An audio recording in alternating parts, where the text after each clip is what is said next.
There's a technique with photography called ICM, and that stands for intentional camera movement. And the essential technique involves having a telephoto lens and a scene that is usually flowing in one direction, either vertical, most often trees, or horizontal, often waves. And what you do is have a longer shutter speed and you actually move the camera during the exposure. And I was able to do it on my course on the coast of New Zealand, and I'd like to share the image. So we're looking at a wave, and with the telephoto lens and the movement from left to right and kind of this back and forth movement, I'm able to get motion and streaks within the waves. But doing so, I still hold a natural form. So you have an idea of what you're looking at, but through the movement, I was able to accentuate the pink of the sunset into the waves here. And so it's a wonderfully creative and interesting technique, and it's a really fun thing to experiment with in the field. So definitely check out that course to see the technique. But here in demonstrating the image, I wanted to show you the effect, those wonderful streaks. Let's look at an example of trees. This was taken in Banff National Park, and what you're looking at is a vertical movement. So now I'm going up and down, and you have very strong sunlight on the right, shadow on the left, and the branches of the aspens form really interesting streaks throughout.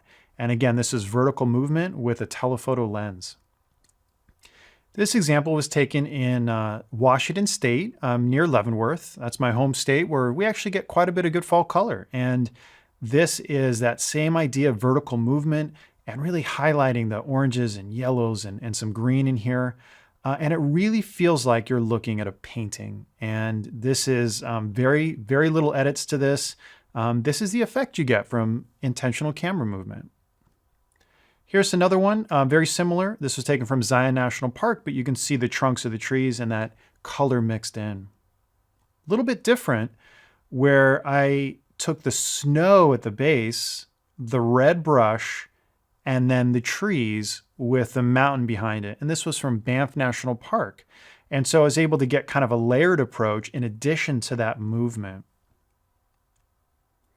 And this is a playful one. This was in during the Tulip Festival in Skagit Valley in Washington State, where instead of just a vertical movement, I put a little flair to it. So it's a little vertical, then a little bit up to the right. So you can actually see the flow of the movement, but also if you look closely, you can still hold the basic concept of these tulip shapes. So the more you study the image, the more you kind of realize what's happening.